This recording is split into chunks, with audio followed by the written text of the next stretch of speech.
All right, so I get the pleasure to start us off and share a little bit about us. My name is Dr. Victor Washington, and Dr. Borges and Dr. Ibrahim and I all serve as half of the co-founders of the APTA Diversity Inclusion Subcommittee for APTA Virginia. So our mission is to achieve greater diversity, membership, and equity in APTA Virginia and as in the profession as a whole. So we have student pipeline initiatives that help to provide mentoring and exposure to the profession. We do this through a coordinated focus and recruitment and retention of underrepresented students. And then we also do diversity, equity, and inclusion education for existing physical therapy professionals. So I know I'm truly grateful for their tireless efforts and their work and what they do. And I'm blessed to know these great physical therapists, not only as my professional colleagues, but as friends. So if you're interested in learning more how you can support our efforts, feel free to chat with us after the presentation. Dr. Borges. Thank you, Dr. Washington.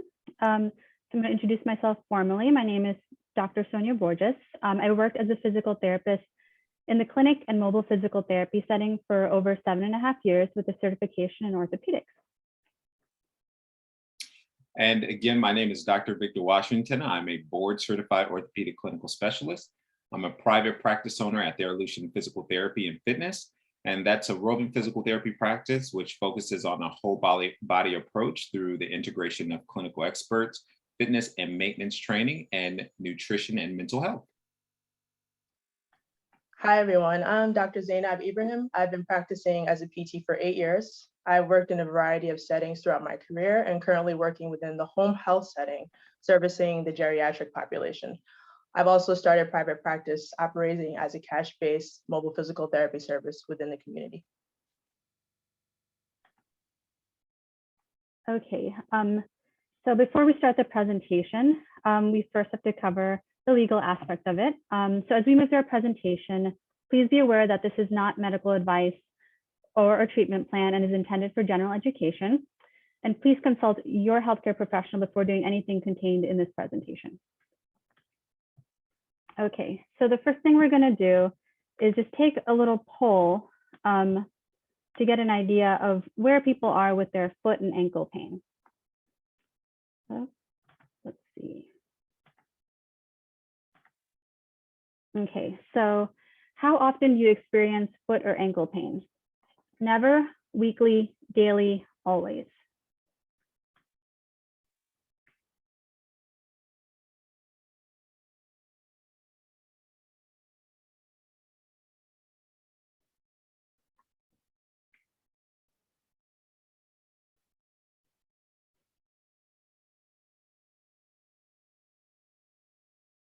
Okay, I think that's almost everyone. Okay.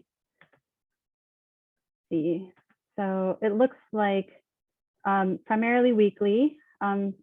Second up is daily, and some people never, so that's pretty good. Okay. So the foundations. Next, we're going to be looking at some foot anatomy and discuss a little bit about the movement of the foot so you can better understand some of the other information that we're going to share. So most people see the exterior of the foot, not realizing they're comprised of so many components within. I'm not going to do a deep dive into the anatomy of the foot, but I do want you to take a glance at the pictures to make note of how many individual bones, muscles, vessels, and ligaments you see in the foot. And yet these images do not capture all its components. It is safe to say that the foot, like the rest of our body, is complex. The anatomical structures of our foot create certain postures. You may have heard of high arched feet. We call it pes cavus, or flat feet, we call it pes planus. The structure of your foot may impact how you move and if you develop any issues. Next, I want to discuss specific movements in the foot. So keep in mind that the research and medical community, there are varying ways that we actually describe these motions. So don't be surprised if the jargon that your doctor shares with you is a little bit different from the jargon that we share. it can sometimes get a little confusing. As I describe these motions, see if you're able to move your foot in these directions and think about how it feels. Is it a smooth motion? Does it feel tight? Does it hurt? These are just some questions to build body awareness. So first, plantar flexion. It involves pointing your foot downward like a ballerina.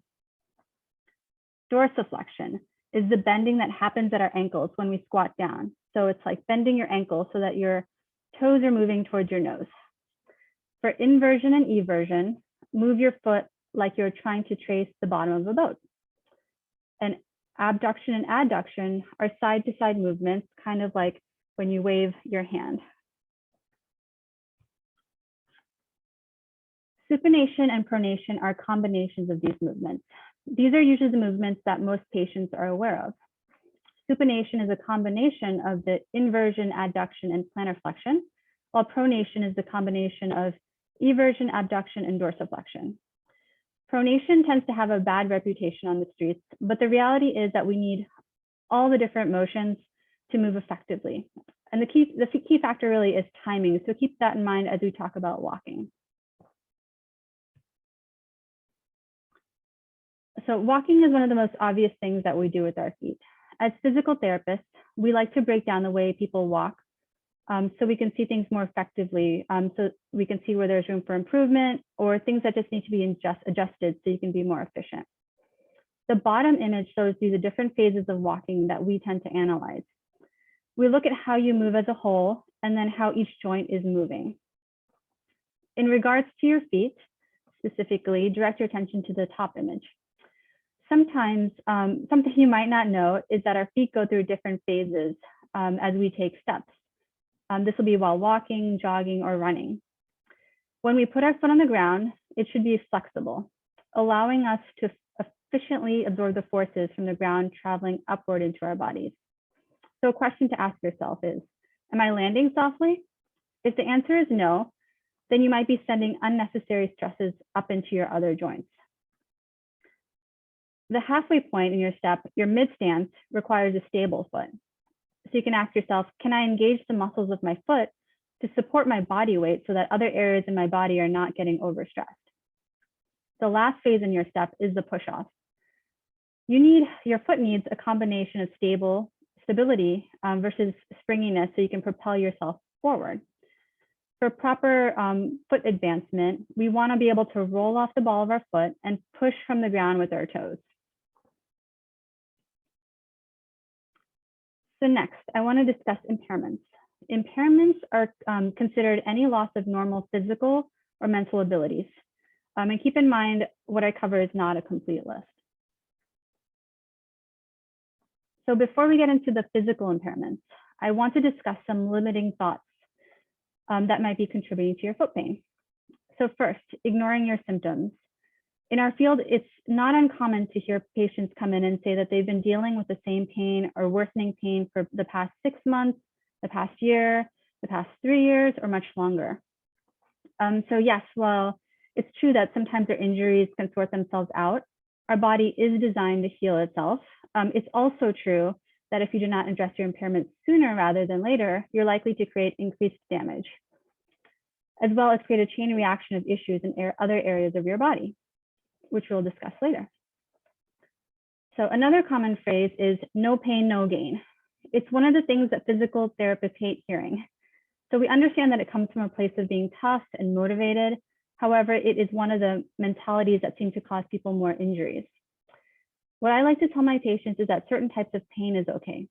For example, it's okay to feel muscle burn, but it's not okay to feel sharp pains. So please avoid pushing through your symptoms.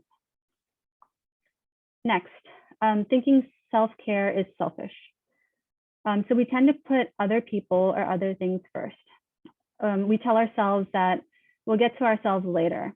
However, this goes back to my previous point. It's better to address our issues now before they snowball exponentially. You can even consider that you'll be more mentally and physically available for someone else if you aren't pouring from an empty glass. Lastly, because I'm old, so yes, aging is definitely something that happens to all of us.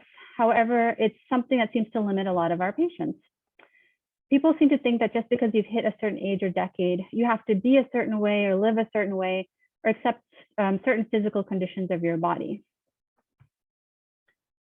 In physical therapy, we like to push our patients appropriately so that they can maximize their abilities. We have to tailor our self-care to address our individual limitations and potentials. So I'm just sharing a couple of individuals that inspire me. Okay, so now moving on to the physical impairments that can affect your feet. So I wanted to share this graphic with you so that you could see the domino effect that can occur in your body when you don't have neutral positioning of your body, or what most people know is good posture. So look at the skeleton on the right. In this example, if we work from the bottom up, you see an inward rotation of the foot, which causes an inward rotation of the lower leg bones, which causes a rotation at the knee, which causes the hip and pelvis area to tilt, which causes the sideways leaning of the back, which causes a side bend in the neck. Ideally, you want the body in a neutral, symmetrical positioning so that both sides are taking on even loading and moving the way the joints have been naturally designed to move. Also consider that there's no perfect positions or postures. However, spending excessive amounts of time in certain positions or repeating certain movements over and over again can cause wear and tear in your body. So let's talk about some specific impairments. I'm going to speak about increased weight, leg length discrepancy, and tight muscles. These are a few impairments that can impact your feet. So increased weight. This generally refers to an increase in body fat. This extra weight multiplies the stress on your joints, ligaments, and muscles. You can have a similar impact actually if you increase your muscle mass, you lift heavy items during a short period of time, or carry items for a prolonged period of time, such as carrying a backpack while hiking. Okay, so now let's talk about factors that can cause muscle imbalance. Leg length discrepancy. It refers to your legs being of different length, which can cause an asymmetry in your alignment. It can be caused by things such as arthritis and knee replacement. And also some people are just born with this discrepancy. Muscle tightness. We all have this at some point, right? It can cause joint limitations. And so if you aren't moving from your hips, your knees, or your ankles very much, you're going to be taking on increased stress in your feet and vice versa. Okay, so the last factor that I want to discuss that may be contributing to your foot problems are shoes.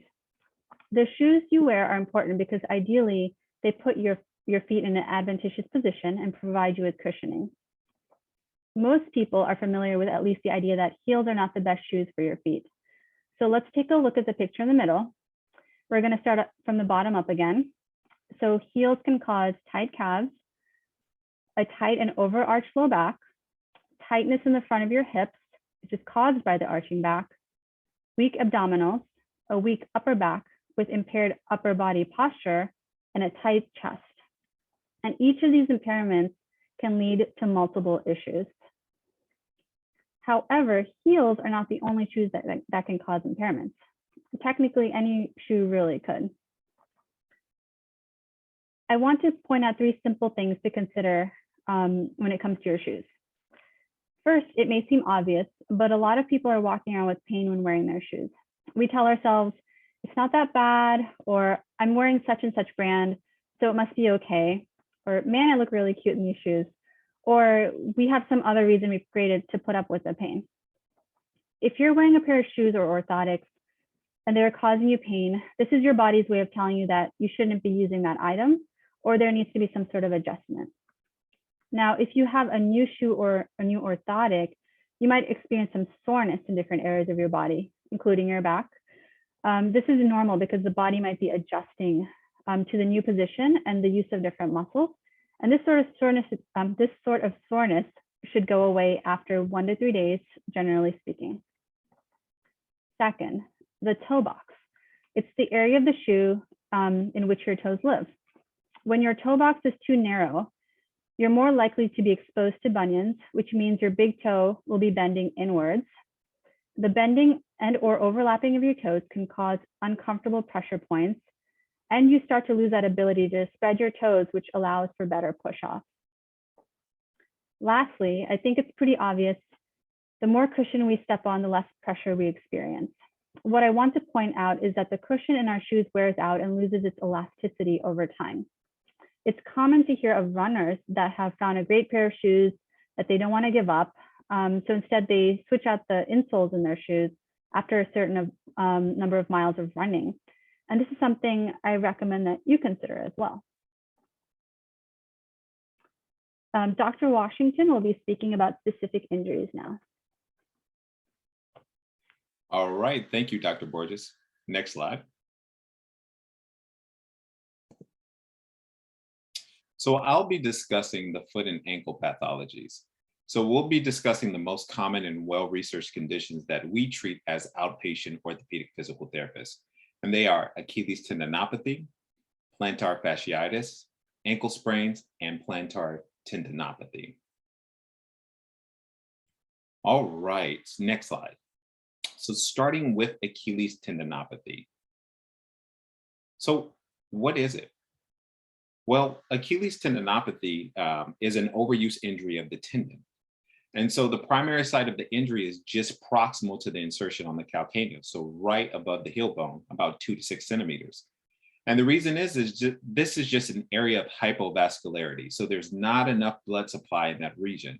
So it's generally softer and fatty in that area, and that area is susceptible to injury. So it's one of the most reported overuse injuries. It can go through an inflammatory response early on, which would then be termed tendinitis. And then if that tendinitis stays long enough and the inflammation starts to dissipate, it transitions into what we call tendinosis. And tendinosis is basically what we see is that we see changes within the cellular structure of the tendon. So it goes from this nice, smooth collagen linear pattern to a more patchy scar tissue-like pattern with sometimes nerve growth that can sprout up and cause some discomfort. So what is your risk? Well, usually we see this in individuals who are age 30 to 50 years old, who are involved in high load activities such as running and jumping sports. And just specifically, this is an age group which is likely affected because we might start to see some of the body changes begin to happen as we age.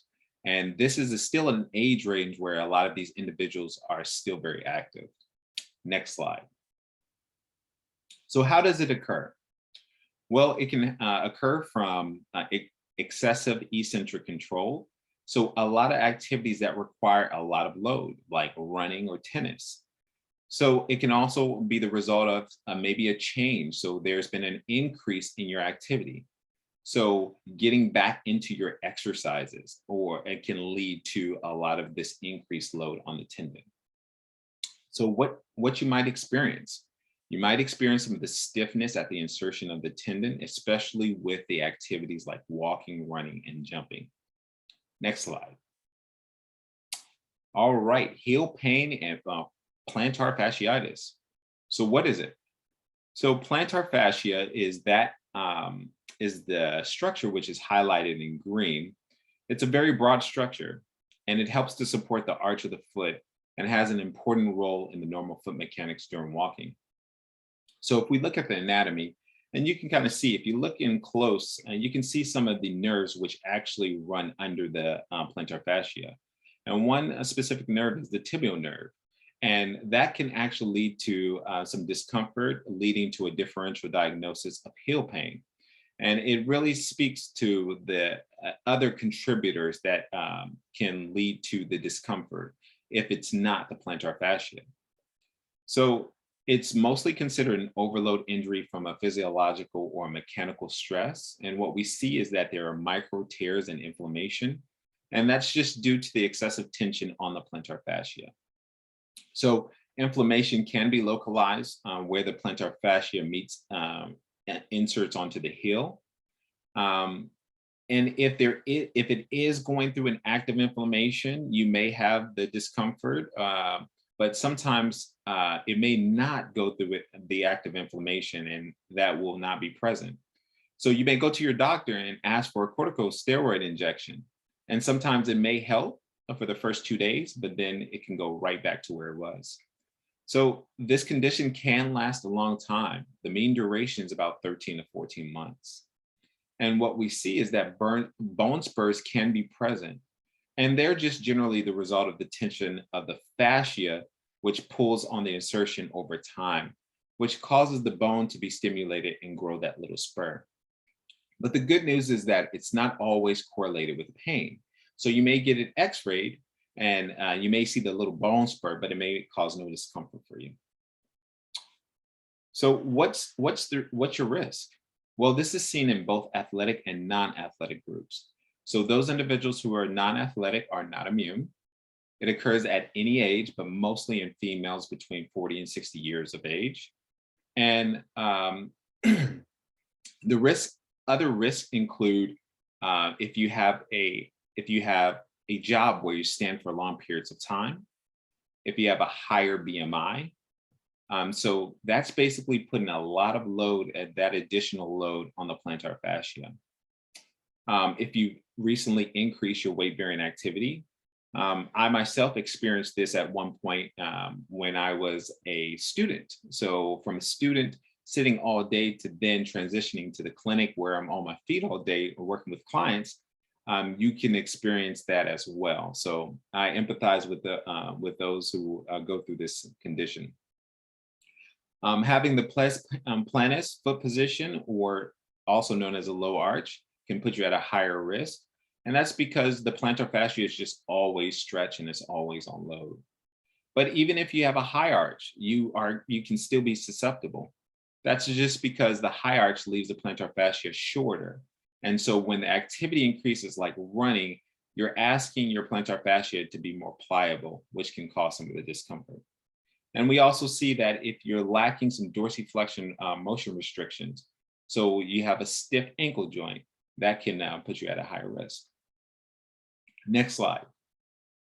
So what you might experience, you might feel maybe a progressive pain, which is localized at the heel, especially with weight-bearing activities.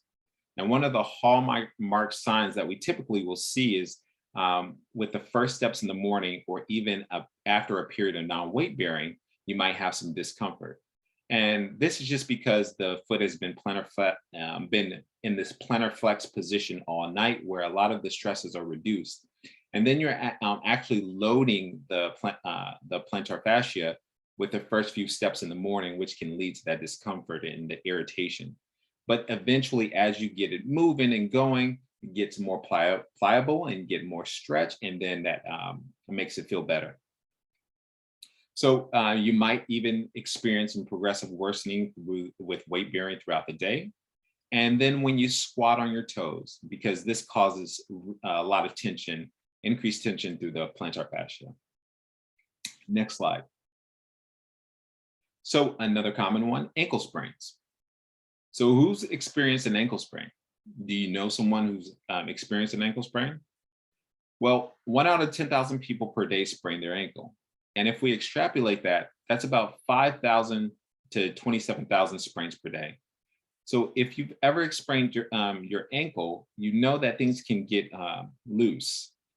And despite rehab and treatment, approximately about 30% of patients will have some sort of mechanical laxity at the ankle. So this can likely lead to a resprain. So it affects our proprioception, and proprioception is our awareness to know where our body is in space.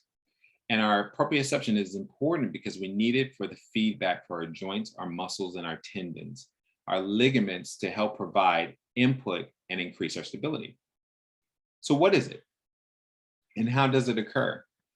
Well, oftentimes, the most common type of ankle sprain that we see is a lateral type ankle sprain. This accounts for about 65% of the sprains. So this is an inversion sprain where the anterior talofibular and calcaneofibular ligaments, which are highlighted in the green, are involved. And oftentimes this can be the result of stepping into a hole or stepping off of a curb. So most often it goes laterally because on the medial side, and it's actually in the white. If you look closely on the opposite ankle, that isn't highlighted, but you can see the deltoid ligament on the medial side is super thick. So likely when you roll your ankle, it's going to go the path of least resistance, which is laterally. You can also have a high ankle sprain, or what's also known as a syndesmotic sprain. And that accounts for about 10% of the sprains. So with this, you might have a dorsiflexion and inversion or eversion type sprain. And usually this is the result from landing on a high surface with a massive load. So like jumping down from a ladder. And then finally, you can have a medial ankle sprain.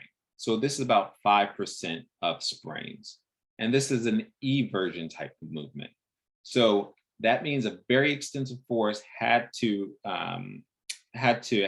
occur for this ligament to be sprained. So this can happen from jumping up and landing on someone's foot, especially while coming down with a large stress and causing that trauma. So you might go to your physician or your doctor, and they might give it a grade. And so these are the sprain degrees. So you can have a grade 1 through 3. And a grade 1 is just the ligament is overstretched. There's no tear and no instability. A grade 2 is where the ligament is more damaged and there is a partial tear and there's still no instability. But then a grade 3 is where there's a significant damage within that ligament, and there's it can be torn and with instability. Next slide. So what's the risk?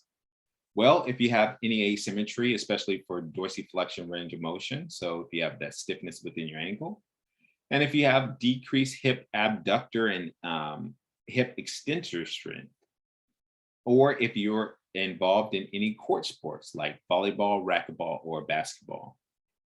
So let's talk about the risk for re-injury, which can lead to chronic ankle instability.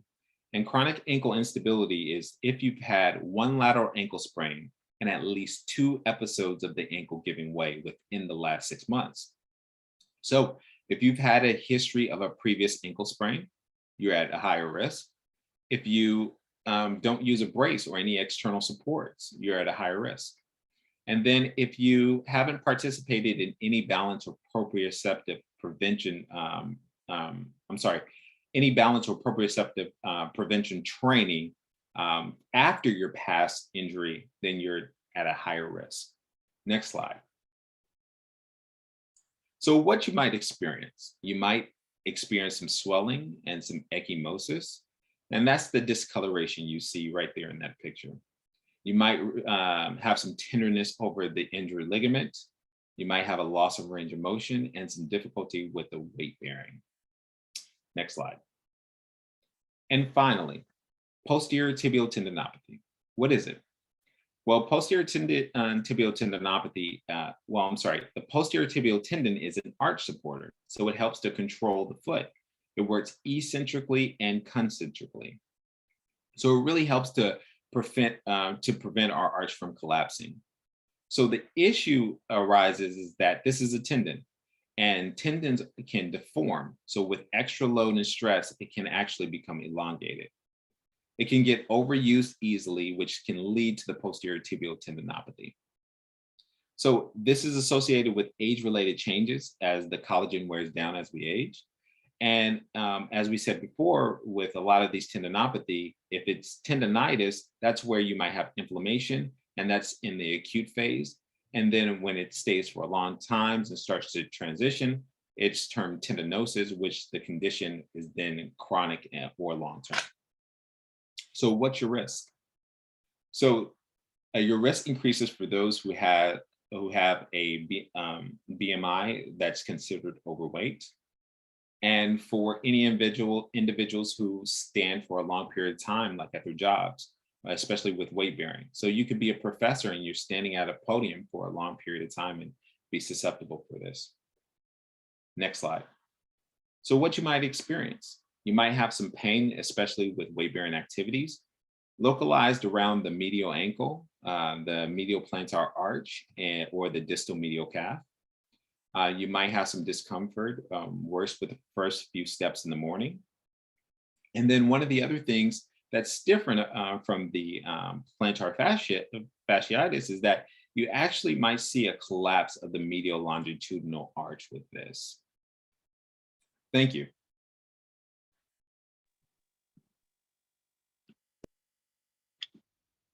All right, thank you, Dr. Washington. I hope we still have you guys here. We're gonna get another poll in for you. So this next question is asking, how often should you change your shoes?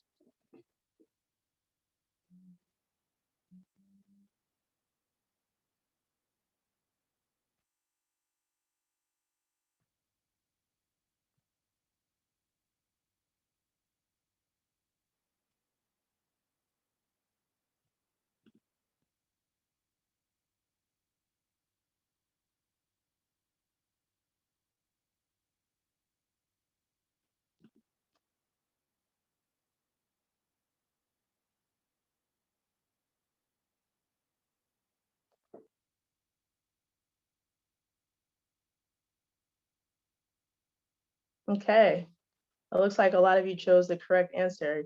Definitely should change the shoes when the heel of the shoe is worn down on one side compared to the other.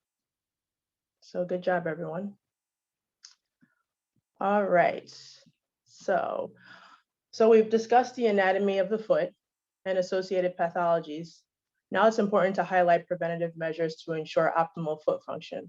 So in this section, we will highlight why foot health is important, the importance of appropriate footwear, the benefits and types of inserts to tailor to your foot type, and the benefits of physical activity for foot health, and some tips on caring for your feet overall. Okay, next slide. All right, so what is the importance of foot health? Foot health is essential to maintain overall quality of life, maintain productive work, and maintain regular physical activity. Your quality of life is directly linked to your ability to remain independent. For example, keeping up with daily activities such as working, shopping, and walking. Studies have shown that conditions such as diabetes and heart disease can be directly linked to inactivity. For this reason, it is important to maintain an active lifestyle. But of course, this will be difficult if you're being held back by foot pain. Next slide. On average, an individual can take up to 10,000 steps per day, which can be up to 3 million steps per year. Every step taken can add up to 2 to 3 times the force of our body weight through our feet and ankles. With these stats, it's easy to see how much we rely on our feet and ankles to keep us functioning throughout our day. So it is important we keep them pain-free and healthy. Simple things you can do to ensure the health of your feet can prevent further dysfunction or injury. You want to assess for the color of your feet. So go ahead and check your skin and toenails for any discoloration, as you want to be mindful of circulation issues. You can assess blood flow by pressing down on a toenail for about 5 seconds until the color fades. Then you let go, allowing blood flow to return to your toe. For average blood flow, you will notice a return to normal color in about 2 to 5 seconds. Then you want to check your feet for swelling, sores, or blisters. It's common for your feet to swell slightly after you've been standing or walking all day. However, excessive swelling, which is noticeable to the eye or limiting your ability to wear your shoes, warrants further evaluation by a healthcare professional. Sores and blisters can also occur due to injury or excessive rubbing against shoes. So individuals with diabetes must be particularly mindful of maintaining a daily foot assessment due to peripheral neuropathy, which affects feeling of sensation. To evaluate sensation, you can do this by simply running an eraser end of a pencil on top, bottom, and the sides of your feet, and go ahead and compare both sides. So it should feel the same on both sides. If there is a lack of sensation on any portion of your foot that persists for more than a few days, you should be evaluated by a healthcare professional. And lastly, examine your level of pain. In an average foot, there should be no pain, especially if there is no injury involved. Feel around all portions of your feet for any sore spots to determine the source of your pain. In addition to the more specific foot pathologies that Dr. Washington mentioned, there are common foot problems that are less serious, but can still cause you to experience pain. So determining a cause early on can reduce the risk for further dysfunction. Next slide, please. Mind your bones. When you're discussing foot health, it is important that we address the health of our bones as well, as it plays a big role in maintaining function. As we age, it is not uncommon for our bones to lose mass and density over time. Studies have shown that bone density peaks around age 35. As bone density starts to decrease, you may begin to experience osteopenia, which is simply known as a loss of bone mineral density, which essentially means your bones are getting weaker. This is typically the precursor to osteoporosis. And osteoporosis is a progression of osteopenia, where bone structures become more porous, making them easily susceptible to fracture.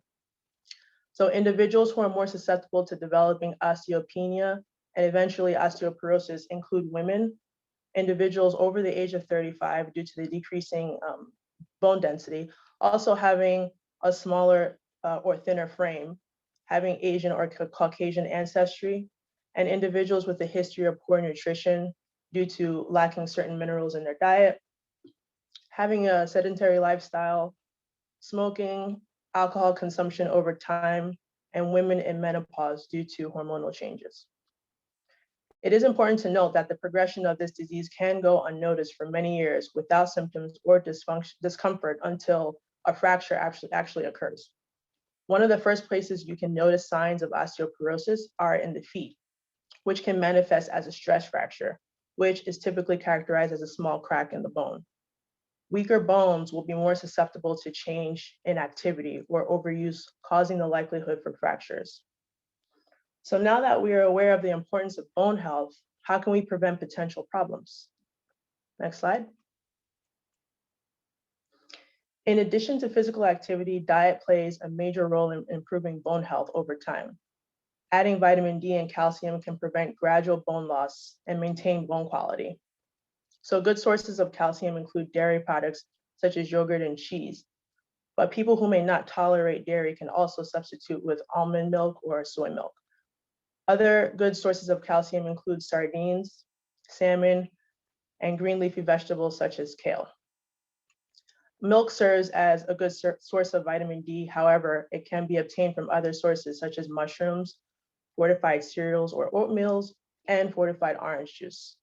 Of course, if it's possible, a good 10 to 30 minutes of sun exposure for about 3 times a week is enough for some people. However, as that may be difficult to achieve, you can also supplement with vitamins as directed by your doctor.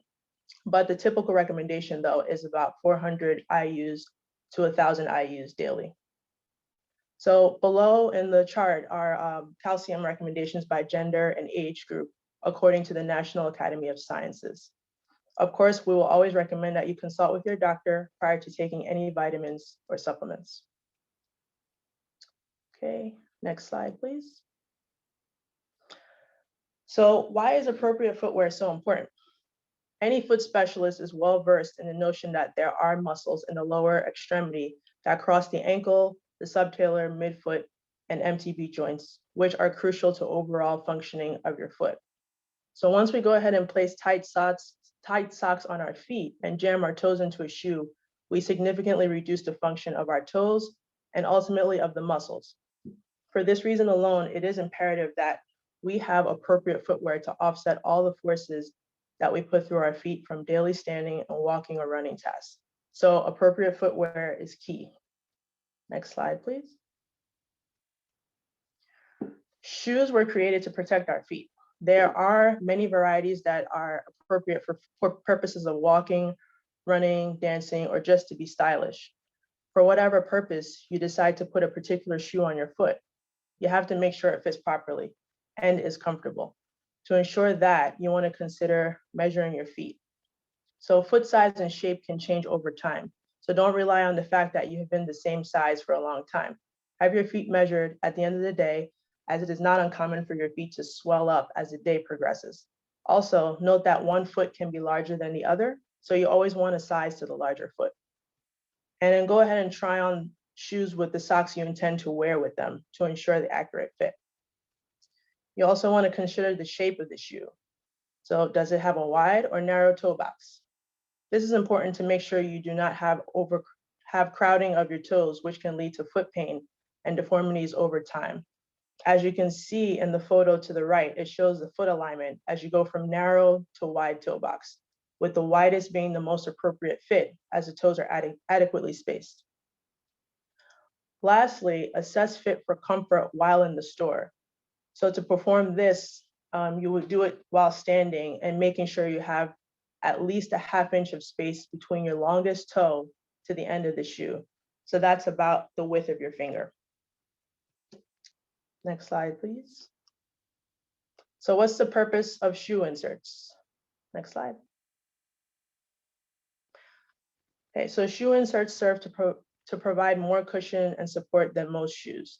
They can correct improper foot movement, so overpronation, which is usually seen as flat feet, and increased supination, which is typically characterized as high arches. They can personalize the fit of your shoes, and they can improve shoe comfort while also addressing foot pain when a supportive shoe happens to be inadequate. Keep in mind that people often misconceptualize the fact that just because they purchase a supportive shoe, insoles or inserts are not necessary, when in fact insoles may improve support of a shoe that may otherwise be inadequate. Next slide. So here's a list of some of the top foot inserts specific to various foot types. Prices for these inserts range from about $10 to as high as $50. You do want to note that the type of insoles you get will be determined by the type of foot. So as we discussed before, flat feet versus high arch feet, the type of shoe you'll be putting insoles into. So is it a running shoe versus a hiking boot versus a dress shoe? And the type of issue you may be having with your feet that you want to alleviate, such as general foot pain, tired feet, or specific issues such as plantar fasciitis, as was discussed earlier. Next slide. In addition to shoe inserts, there are various foot accessories available to improve foot health. So here's an example of toe spacers, which are beneficial in maintaining alignment and adequate spacing of your toes, which can help prevent foot deformities such as the ones depicted on the right of the slide. Next slide. Bunion correctors are used to keep the big toe in alignment. They're not a cure for bunions, but can assist with providing temporary relief for joints and reducing pressure. As you can see in the photo, the effects of bunions run anywhere from mild to severe, so it would be important to get ahead of it before it becomes debilitating. Next slide. Forefoot pads help to alleviate pressure on the ball of your foot and keeps toes in proper alignment. A Morton's neuroma, which is seen on the right, can develop as a thickening of nerve tissue between the third and the fourth toes in the foot. It is a direct result of prolonged compression and irritation to the forefoot, often seen with wearing tight-fitting shoes or those high heels that we can't seem to stop getting away from. All right, next slide. Night splints are used for plantar fasciitis and function to provide gentle, sustained stretching of the plantar fascia and Achilles tendon during sleep. This has been found to help alleviate the common pain symptoms felt with the first few steps of walking when getting out of bed. And here you have a picture of various night splints that can be used. Next slide. So there are many benefits to being active as it relates to your foot health. For one, it can help with improving circulation. Gentle stretching and light impact activities can decrease strain to tendons, decreasing risk for injuries such as Achilles tendonitis, and can also improve bone strength, decreasing risk for fractures, as discussed earlier. Next slide.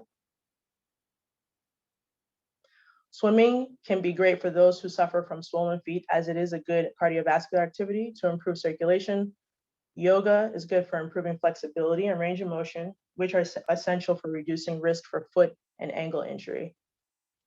Walking is an ideal activity for improving blood flow to your feet while also training the muscles to efficiently absorb oxygen for overall improvement of function. Next slide. And lastly, prevention is key. Engaging in massaging, stretching, and rolling activities to relieve muscles and improve overall flexibility of foot structures will go a long way in improving your foot health and will just make you feel better overall. Thank you.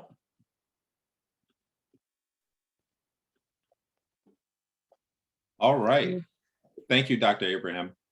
So Dr. Abraham spoke about preventative measures that you can take, but what happens when you try them and they haven't quite resolved your issue? Well, this is where you can seek medical attention. So there are many options available, from seeing your physician or to visiting your local physical therapist, and often without requiring a script from your physician. Next slide. So let's talk about the management. What is the magic of physical therapy? So let's demystify that magic. So it's basically made up of three things. It's made up of the physical therapist's clinical experience and their expertise. And they probably have a history with clients, and they probably have a library. And so in their head of as many clinical presentations that they see all sorts of patterns, and they're starting to recognize a lot of those patterns. So it really depends on the experience of the physical therapist. It also depends on the patient preference. What are your values and your expectations? What do you want to get out of physical therapy, and what are the goals that you want to work towards? And then most importantly, it's evidence-based medicine. So we look at the available evidence to help to inform our diagnostic and treatment decisions. Next slide. So in physical therapy, we learn from what works from a theoretical and scientific knowledge base.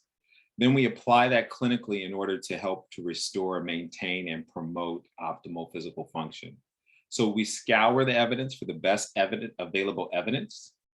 And as you can see in the slide, the hierarchy of evidence. At the top of that is the clinical practice guidelines, which is at the top of that pyramid. And clinical practice guidelines go through a rigorous process of searching the literature for systematic reviews, which are at the top of the pyramid as well. And they help to identify what's best and what helps to inform our practice. So their statements are intended to optimize patient care. Next slide.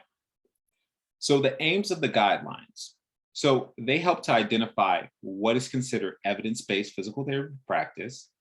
They help to classify and define what are the common musculoskeletal conditions, which were shared with you previously. And they help to identify what interventions are supported by the current best evidence, which we'll learn a little bit later. And then they help to identify the appropriate outcome measures to assess changes that result from participating in physical therapy interventions. Next slide. So as physical therapists, we are trained to do a complete and thorough evaluation to help to identify the underlying problems. So let's continue to demystify the magic and the art of physical therapy. So I'm going to walk you through an exam for what I may look for when evaluating an ankle sprain, and identify some of the interventions and managements that we may employ. Next slide. So let's look at the case of the ankle sprain. So one of the first things I like to do is identify the phase. I want to identify the phase, so I will typically identify if they're in acute, post-acute, or chronic, or if they have chronic ankle instability. Next slide. I'll typically do palpation. And that's important because it helps me to identify if there is a need for an X-ray. So using the evidence, we have something called the Ottawa ankle rules, which helps to identify and rule out a fracture. So even on yourself, if you ever have an ankle sprain and you experience any of these symptoms, where you might have tenderness on the distal aspect of your medial malleolus, any tenderness on the distal aspect on the lateral malleolus, any tenderness on the navicular or the base of the fifth metatarsal, and if you have an inability to weight bear, then likely the best intervention would be to go get an X-ray with your physician, because there's a high likelihood that there might be a fracture. Next slide. So if there's swelling, the interventions that we'll typically use is RICE protocol. So we rest it and we'll ice it and compress it, and we'll advise you to elevate it. You might even have one of those fancy boots. We'll ask you to maybe even walk on crutches for a few days, and that's just to help offload it and modify your activities. And when I see swelling, I usually like to do a lymphatic drainage massage just to help to get the fluid moving and trying to get to reduce that swelling. So next slide. I like to palpate the ligaments, which could possibly be affected by the sprain. And as we shared with you earlier, the ATFL, so the anterior talofibular ligament, the calcaneofibular ligament, and the deltoid ligament. And then I also like to palpate the nerves. So I'll check the tibial peroneal nerves on each side to help identify if there is additional involvement. And if there is, I'll provide and do some nerve excursion exercises. Next slide. So then I like to look at the stability of the ankle. So I do that through specific ankle tests. So I'll do the anterior drawer or the inversion stress test. Next slide. Then I like to observe the movement through a motion analysis. And so through that motion analysis, I might do a single limb balance test or the Y balance test. And this really helps to with information regarding aggravating activities, some of their biomechanics and their motor control and strength. And if I do see some impairments, the intervention that I'll typically provide are some balance and proprioceptive training. So we might do some Y balance movements, and we might train on some unstable surfaces and really try to work on their motor control training as well. Next slide. I like to identify the range of motion limitations through mobility testing. I'll look at their dorsiflexion, their plantar flexion, and their first toe extension, because these are all important ranges that you need for gait. So for dorsiflexion, you need at least 10 degrees, which is optimal for gait. For plantar flexion, you need at least 25. And then for first toe extension, you need at least 65 degrees.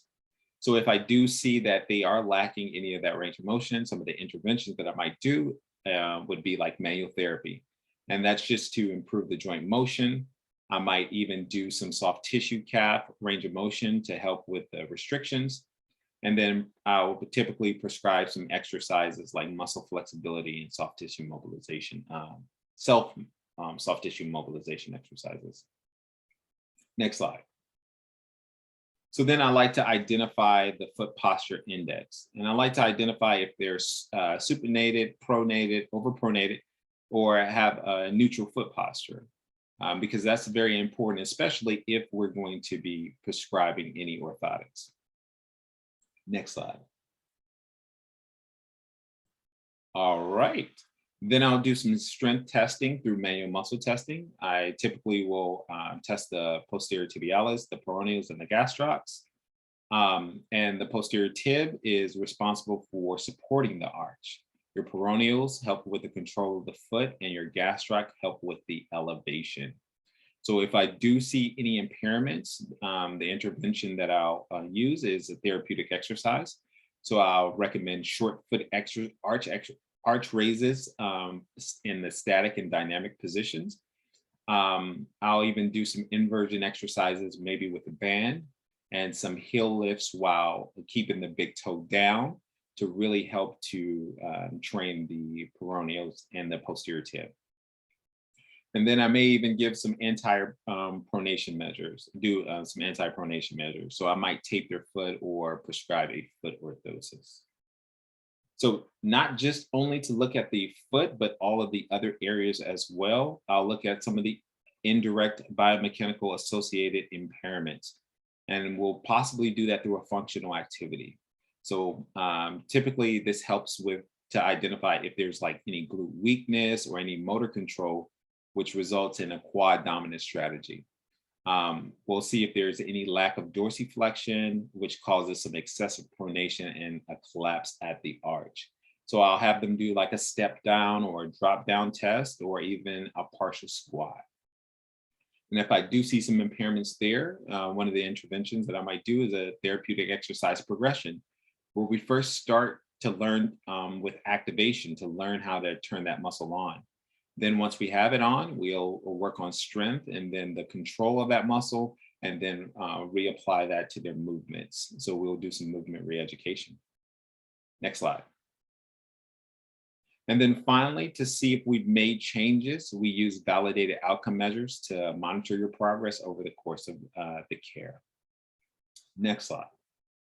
But the most important outcome measure to us is you returning to your favorite activity or what you value the most, like walking your dog.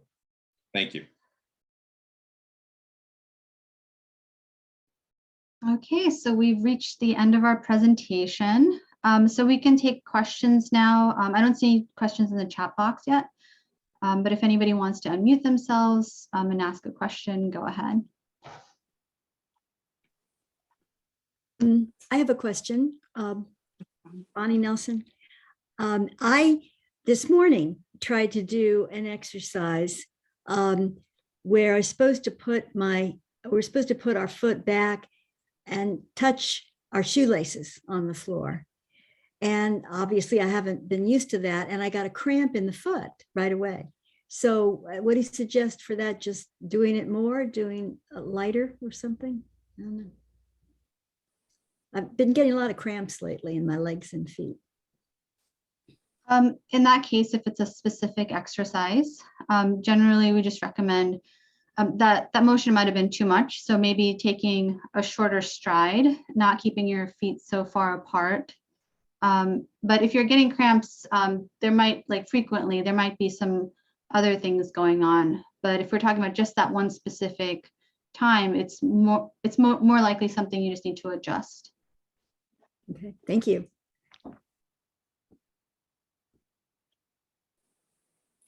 I have a question I just put in the chat box. I have foot arthritis, and I'm under the impression that there's not a whole lot that can be done for it. And I'm wondering if you have any suggestions.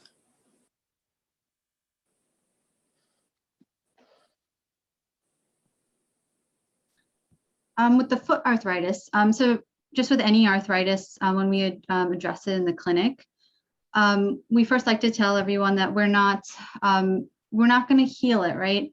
But we're there to support it. So doing exercises, first of all, helps what we call lubricating the joints. So if you're not moving the different joints in your foot, then you're not necessarily getting that lubrication that your foot needs. Also, we'd be looking at, as we spoke about, some of the orthotics, your shoes. So it would have to be specific to your foot. So I'm not sure if that's something that you've already looked into, but it would probably have to be specific to your foot. And see what else. What have you tried for your feet already? I've had orthotics made. I've also bought other orthotics. I find it interesting that your recommendations were very different. I've had recommended to me the Sole, S-O-L-E brand, and I've tried those. The basic question is there something, I know it's a chronic condition, it's only going to get worse. What can I be doing to, keep me functional? To help keep it from getting in the way of my life. Well, if I can jump in and add any recommendations, I think one of the things that I would probably recommend is just maybe having someone take a look at you and evaluate you up the entire chain. So whether that's from the foot all the way up to your neck, just to identify some of the muscles that could likely be shortened or some of the discrepancies that could relate to the arthritis. And if that is the case, then what they can do is give you an exercise that you can continue with, and maybe you strengthen it, whether that's strengthening your glutes or your knees or whatever they find those impairments to be. And that will probably help you a long way. Thank you. Thank you. Do you have a routine that you do for your feet every day? No, I don't. Is there something you suggest? Yeah, that would be pretty key to helping maintain that stiffness. Swelling can cause discomfort, limited motion. So a lot of times it can also just be managing it consistently might be a factor. Thank you. And I think also just making sure that you have all the appropriate assistive devices, things that you need to help offload that, and just again, keep those pressures down so that way you can at least maintain. You have any shoe recommendations? I mean, I've been living in Crocs. Now, you know, I used to always walk barefoot, and I just can't do it anymore. It's very painful to walk on a floor. So Crocs is fine. It's helped me a lot. Is there anything else that you would recommend? It's difficult to recommend a particular shoe because, you know, it all depends on what would work for every individual. But from what I've heard in the past, Brooks are supposed to be good shoes. I believe Hoka's as well. But the best recommendation I can make is if you can go to a shoe store, a sneaker store, and have them actually assess your walking pattern. There are some stores that, for example, Potomac River Running, they do have an entire setup where you can get on a treadmill and they'll be able to see your pattern of walking, and they can recommend a shoe that's tailored to your particular foot. So I think I would start there, and then you can kind of work your way from there. This has been terrific. Thank you so much. Thank you.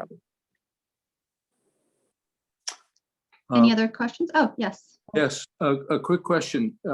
If you're trying to get help, how to decide whether to see a physical therapist or a podiatrist or an orthopedist?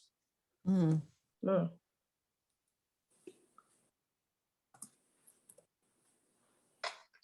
Well, it depends. I think so for physical therapists, and hopefully if you guys want to jump in, then feel free. But for physical therapists, you can come and see your physical therapist and do an evaluation, and they can also help to direct you where you need to go. So we have something called direct access, where you don't need a physical therapy script to see your physical therapist. You can go directly to them, especially if you are in the state of Virginia. So what they can do is a full evaluation, identify a lot of those impairments and things. And then they say, okay, well, maybe this isn't in our scope of practice, and they can refer you to someone.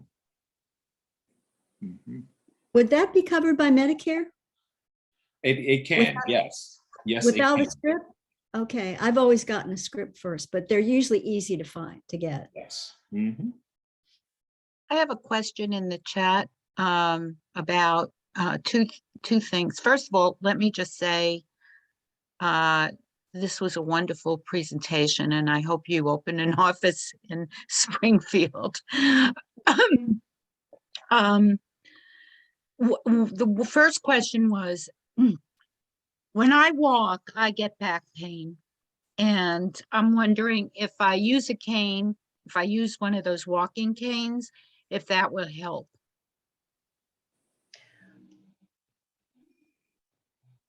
Yes, so the walking canes help take pressure off of your feet. So yes, technically they do help. Ideally, we do try to work towards no devices, but if you need it for helping you manage your symptoms or your balance, then you definitely want to use a cane. One of the things I will say is that what we find is sometimes people use the device on the wrong side. So you actually want to hold your cane. If you have one crutch, you want to hold it on the opposite side of the side that you're trying to protect. Because what you're doing is you're creating a wider base of support versus having it on the same side as your injury, and then you're kind of leaning into it, which is, I think sometimes we see it in the movies and we're like, oh, that's what we're supposed to do. But your physical therapist should instruct you, or your doctor even. What if you have both, if you have a cane on both sides, would that help? If you have a cane on both sides, as long as you are, it kind of depends on how you're using it, because if you have two canes, you could be either kind of alternating your arms, or you could be bringing them forward at the same time. If you're bringing them forward at the same time, you could do canes and then your foot and your other foot. But if you're doing alternating hands, then you want to move your opposite side with that affected foot than the other cane. And just to add in there, if you are using two canes, I think maybe you might want to get your assisted device maybe assessed, because maybe a rollator might be the next best option to help to offload a lot of your issues in that back as well. Okay, I'm also interested if you know of any, what's the best, I guess, thing to use for bunions? You know, things to put on your foot for bunions. And I So think Dr. Dr. Yeah. Abraham I think shared we, a slide with that as well. Yeah, I think we had a slide in here that kind of talked about. Yeah, you did. Yeah, so I feel like if you wanted to try something basic, you can do toe spacers, and that you can probably get a pair from Amazon. But just the whole point is that you want to make sure you're separating your feet and creating good alignment. And also still trying to make sure we're focusing on the type of shoes that you're wearing also, because that's really what may be causing you to have the bunion in the first place.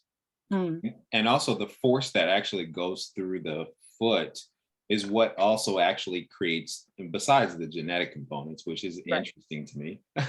Yeah. But the force that actually goes through your foot can actually cause that bunion. So if you don't have good dorsiflexion range of motion, what happens is you tend to overpronate and then whip onto your first raise. So as a result, that's what can create that bunion. So maybe some stretches to the your ankle would help to at least reduce some of the pressures, and then even maybe some mobilizations to the first toe. So not to overkill it, but maybe having someone take a look at that and working on those impairments as well. Thank you. Thank you very much. and I want to add to just the material. So you want to find a bunion support that is sturdy enough to pull you over, like we showed you in the images, so that your toe is straight. Because sometimes there's so many products out there, and not all of them have a good material. So you want it sturdy enough to pull you over, but you want it flexible enough to be able to move your foot forward. So some of it is trial and error, unfortunately. Yeah. Thank you so much.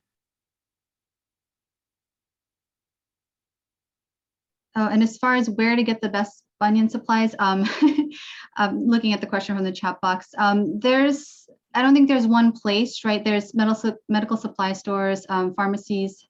Of course, Amazon has everything. So with Amazon, I think it's great because they actually have reviews on the products. If you go into the comments, people have posted a lot of pictures and descriptions, and they've done trial and error. So it's a great way to do your research. Also, sometimes if you're being seen by a podiatrist, they can recommend some for you. They might be a little bit more on the pricier end, but you can still have that as a resource also. I just today got in the mail, if you can see, something called Splay that the podiatrist had recommended from NABSCO, NABOSO, because I know from working with Sonia, I need to separate my toes, and I've got them on right now, so you can't see, they're really soft. He wanted to sell me a pair that was $60 of clear. These are light blue, and these were $20 with discount the first time, and they're really good. They're the best I've ever had, and I've tried a lot over the years after years and years of wearing high heels. What are those ones called? You said Splay? Splay, SPLAY, but the main thing is they're NABOSCO is the company, and they only make a couple things. Nice. Well, I'm glad they're working for you. Yeah, we'll see. We'll see. But I've got another question in chat box too. Okay, so the next question is, I have Raynaud's disease. Are there any problems I should expect and ways to prevent? The ways to prevent, I would say, just have to do with probably what you've already been doing, which is trying to manage, I guess, the temperature regulation, basically. For physical therapy, one of the things that we address is the proprioception. So kind of goes back to what we were talking about in terms of balance activities or positional activities. In physical therapy, we do something called toga. So getting you to develop control of your toes, your ankles, and just your foot in general, so that you have better control. Because as we spoke about before, you have to be able to move your feet in certain ways as you're walking or running or jogging. Thank you. Okay, so the next question in the chat. What are your thoughts on Vibram shoes? Dr. Ibrahim, do you want to? I actually have never heard of Vibram shoes, so I cannot give you my thoughts, but I can look them up for you and get back to you. I can share a little bit. The Vibram shoes are the what do you call them? They're the shoes that a lot of runners have started using in the past couple of years. So they don't have a lot of support, but the idea is that you're running close to barefoot and while still protecting your skin. So that is that tends to be a little controversy in the field, right? However, I could say that if you use the shoes, you have to follow the same guidelines that we just described already.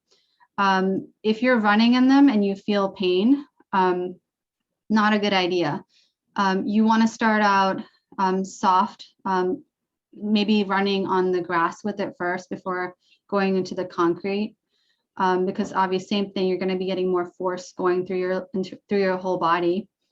And the other thing is that because they don't have a heel cushion like a lot of shoes, like a lot of sneakers for running, then you're going to be hitting hard on your heel, which you don't want to do. So that's where you'll hear conversations about running on, landing on the mid portion of your foot versus landing on your heel. So basically, if you want to use them, you want to wean yourself into them. You don't want to just, just, as I said before, it's not the no pain, no gain. It's let your body adjust to it. Otherwise, you're going to find yourself back into your regular sneakers.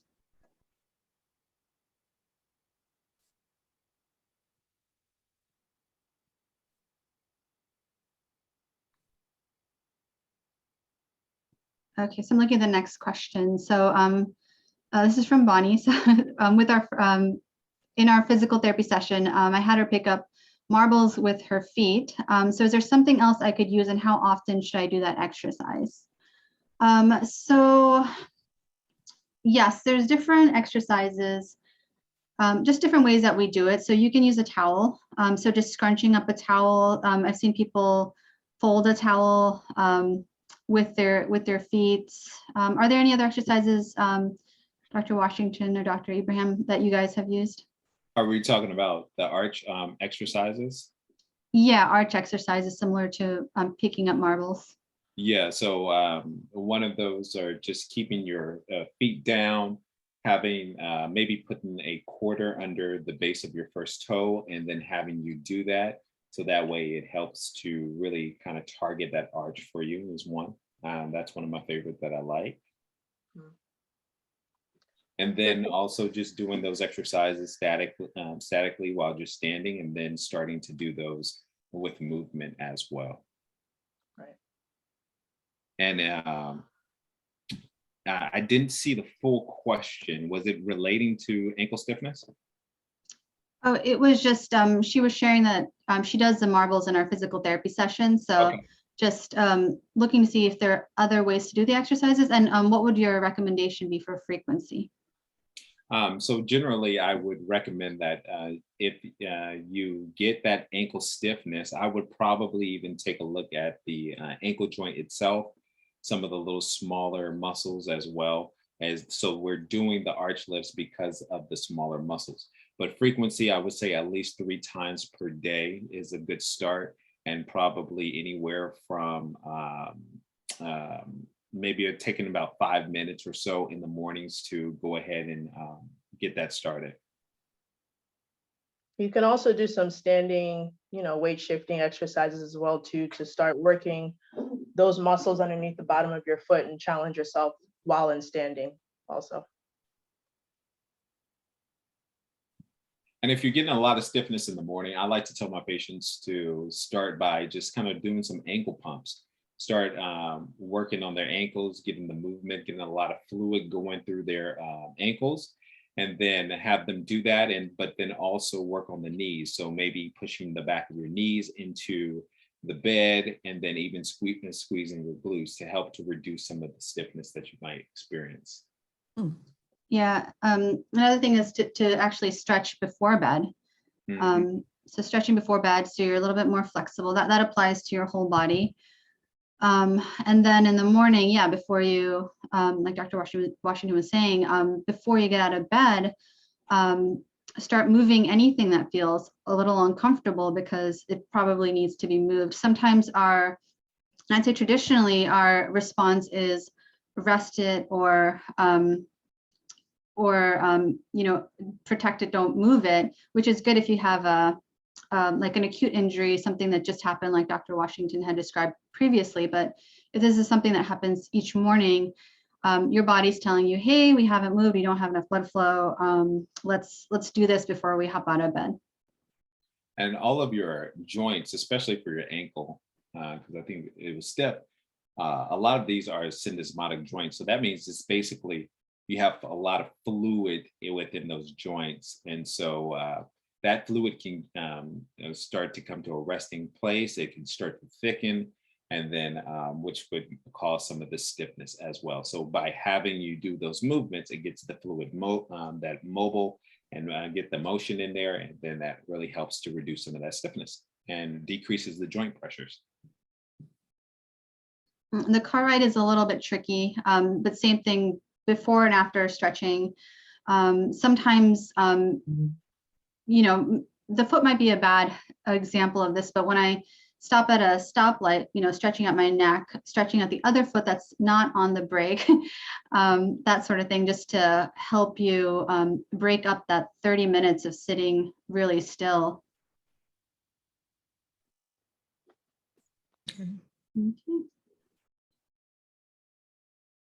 Okay, so the next question is, what are the benefits to soaking feet in hot Epsom salt water?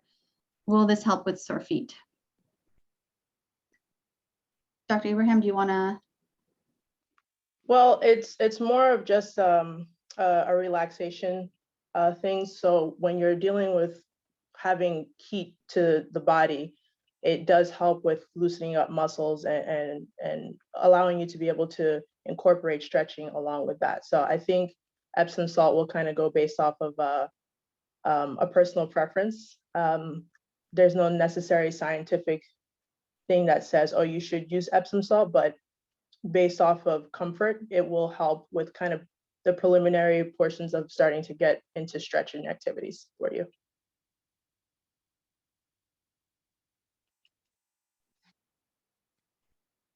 Okay. Any other questions? I put in the chat box the name of a shoe that I bought in New Mexico while I was doing a lot of walking. And I was wondering if you've heard about it. It's made in Portugal. It was phenomenal. I mean, it had everything you've talked about in this session. And I got it at a shoe store that specializes in special shoes for walking. So it's, I don't know how to pronounce it, Arcopidico. And it's in the chat if anybody is interested. Yes, I'm not familiar with it. I'm not sure if either one of you have heard of it before. No, I haven't heard of them before either. No. Okay, we'll have to look into it. Yeah, I have some boots like from Arcopedico that I got a few years ago at Comfort Shoes, and they are wonderful. They have so much give. Okay. A stretch, it's a very flexible material they're made of. What I do find from both of those comments is that you guys took the right approach. So you guys went there, not just picking something off of the shelf, but also just maybe getting the recommendation from one of the specialists who actually looked at your foot. And so I think that's the way to go. So it can vary for a lot of different people based off of what their preference is. So I would definitely recommend that if you are looking for that shoe type, you definitely go to that shoe store, and just like Dr. Ibrahim mentioned, make sure you get measured and that you get sized and fitted correctly.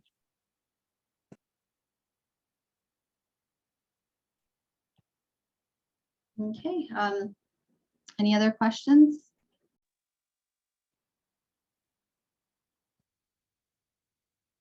Nope. Okay, well, thank you so much for joining us today. We appreciate it. The recording, I will send it out in an email.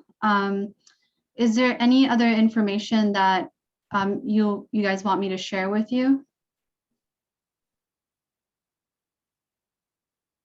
Nope. Okay. So I will send that information in a follow-up email. It'll probably be a YouTube link. And please feel free to reach out to any of us if you happen to have a question that might come up later. Yeah. And thank you guys very much. We really enjoyed this. Thank you. It was most informative. Thank you. Yes, you're welcome.